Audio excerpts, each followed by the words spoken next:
Hello everyone, welcome to my channel Saishika entertainment vlogs. कैसे हो आप सब लोग? उम्मीद है आप सब लोग बहुत ही ज़्यादा अच्छे से होंगे। तो वीडियो को स्टार्ट करते हैं। थंबनेल और टाइटल आप लोगों ने देखा होगा कि किस तरीके से गोवा जाके जो दोनों बहनें हैं उन्होंने सारी लिमिट्स क्रॉस कर दी हैं। सबसे पहले मैं इस बारे में थोड़ी सी बात करना चाहती हूँ कि कौन सी ऐसी किताब में लिखा हुआ है कि अगर आप लोग गोवा जाओगे तो सिर्फ वहाँ पर आप लोगों को शॉर्ट ड्रेसेस पहनना ही अलाउ है। क्या उसके अलावा वहाँ पर जाकर कोई आप दूसरे कपड़े नहीं पहन सकते हो? इस चीज़ का जवाब आप लोग भी मुझे कमेंट्स के थ्रू ज़रूर देना, क्योंकि जो दोनों बहनें जिस तरीके की चीज़ें वहाँ पर जाकर कर रही हैं गोवा में, उनसे वो बहुत सारे लोगों के सामने इस तरीके की चीज़ें रख रही हैं कि अगर जिन लोगों का गोवा जाने का मन अगर होगा भी और उन लोगों की फैमिली अगर उन लोगों को शॉर्ट ड्रेसेस पहनने के लिए अलाउ नहीं करती होगी, क्योंकि देखो हर घर का सिस्टम अलग होता है। भले ही आज के टाइम में लोगों की मेंटेलिटी काफ़ी ज़्यादा चेंज हो गई है और लोग काफ़ी ज़्यादा मॉडर्न हो गए हैं, बट फिर भी अभी भी कुछ फैमिलीज़ ऐसी हैं जहाँ पर शॉर्ट ड्रेसेस को और उस मतलब हर तरीके के कपड़े को पहनने के लिए अभी भी पाबंदियां हैं। कुछ लोग अभी भी नहीं पसंद करते हैं। तो उन सब चीज़ों जो ये लोग बहनें जिस तरीके से ये चीज़ें दिखा रही हैं, तो कई लोगों के माइंड के ऊपर काफ़ी ज़्यादा नेगेटिव असर भी हो रहा है इन चीज़ों का। क्योंकि गोवा का मतलब सिर्फ शॉर्ट ड्रेस पहनना ही नहीं है, ठीक है। गोवा एक घूमने वाली जगह है जहाँ पर जाकर आप अच्छे से घूम फिर सकते हो, अच्छी अच्छी जगहें देख सकते हो और इन्जॉयमेंट कर सकते हो, ठीक है। लेकिन जिस तरीके से इन दोनों बहनों ने वहाँ पे जाके तमाशा बना दिया है, तमाशा सिर्फ और सिर्फ जो बनाया जा रहा है वो सिर्फ कपड़ों को लेकर बनाया जा रहा है। और स्टार्टिंग से ही जब से ये गोवा की ट्रिप स्टार्ट हुई थी तब से ही बड़ी बहन ने लगातार एक ही बात सामने लोगों के रखी थी कि मुझे शॉर्ट ड्रेस पहननी है, मुझे वन पीस ड्रेस पहननी है। तो आखिरकार उसका जो सपना था उसने वो अपना सपना पूरा कर ही लिया है। अगर आप लोगों ने उसका व्लॉग देखा होगा तो आप लोग समझ रहे होगे, और अगर नहीं देखा है तो मैं आप लोगों को बता देती हूँ कि इसका जो सपना था वन पीस ड्रेस पहनने का, तो आखिरकार इसने वो सपना अपना पूरा कर लिया है। और रही बात प्रीतो की, तो प्रीतो ने भी काफ़ी ज़्यादा शॉर्ट ड्रेस पहनी है, ब्लैक और वाइट कलर की। तो ऐसा लग रहा है जैसे ये लोग वहाँ पर गोवा को एंजॉय करने नहीं गए। वहाँ की जो चीज़ें हैं, जो देखने लायक चीज़ें हैं, उन चीज़ों की तरफ और वहाँ के लोगों की तरफ इन लोगों का ध्यान कम है। इनका ध्यान फुल, जो इनका फोकस है वो इनका वन पीस ड्रेस की तरफ ही है। तो ऐसा शौक किस चीज़ का? मुझे तो कुछ समझ में नहीं आया कि तुमने ये कपड़ों का लेकर इतना मैटर आखिरकार बना क्यों दिया है।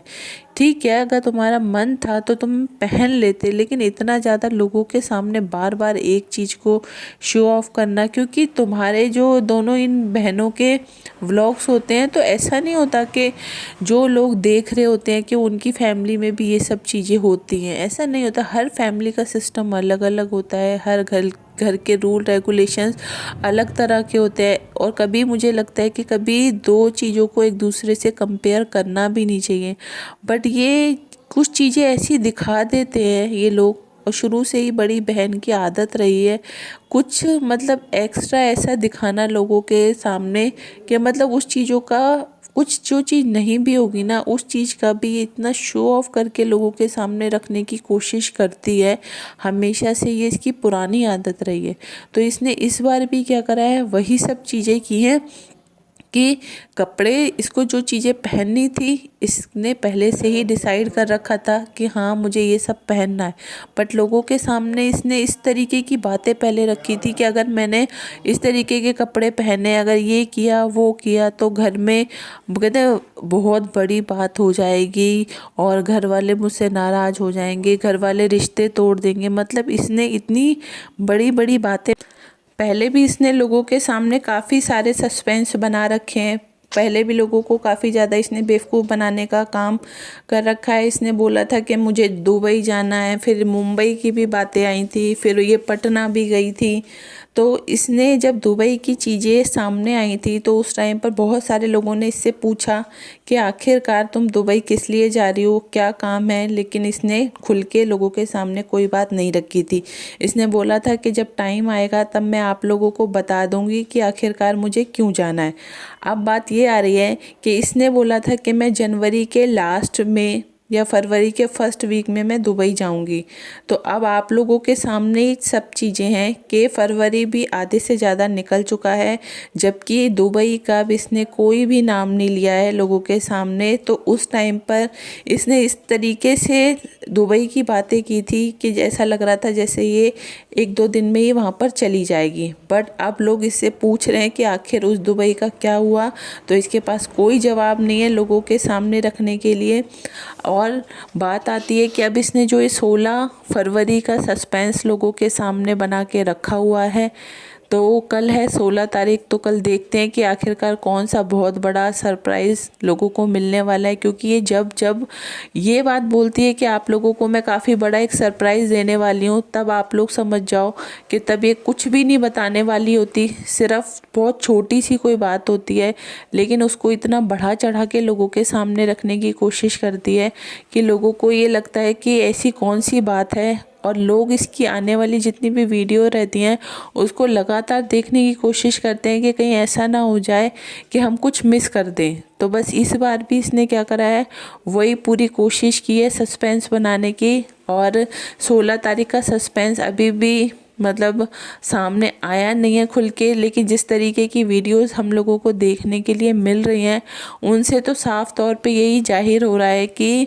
ये यहाँ पर भी जो आए हैं वो स्पॉन्सरशिप पर्पस से आए हैं। क्योंकि इतना पैसा खर्च करना मुझे तो नहीं लगता इन लोगों के बस की बात है, क्योंकि शो ऑफ करने में ये बहुत ज़्यादा एक्सपर्ट है, लोगों को पागल बनाने में एक्सपर्ट है। लेकिन अगर पैसा खर्च करने की बात आती है तब ये बहुत सोच समझ के बड़ी बहन जो है वो पैसा खर्च करती है और लोगों के सामने ये दिखाने की बार बार कोशिश कर रही है कि मैं कोई यहाँ पर स्पॉन्सरशिप नहीं करने आई हूँ, मैं जितना भी हम लोगों का खर्चा हुआ है हम सब लोग मिल बांट के दे रहे हैं। तो इसका मतलब ये नहीं है कि आप लोग ऐसा सोचो कि मैं यहाँ पर फ्री में रह रही हूँ। ये बात को ये बार बार रिपीट इसीलिए कर रही है क्योंकि इसकी आदत है जब ये झूठ बोलती है तो उस चीज़ को बार बार लोगों के सामने क्लियर करने की कोशिश करती है कि कहीं ऐसा ना हो जाए कि लोग मेरा झूठ पकड़ लें।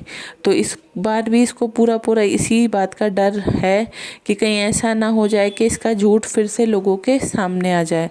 तो जो भी सच्चाई होती है वो एक ना एक दिन लोगों के सामने वैसे भी आ जाएगी, चाहे तुम कितना ही झूठ बोल लो, चाहे कितना ही सच बोल लो, सब कुछ सामने आ जाएगा।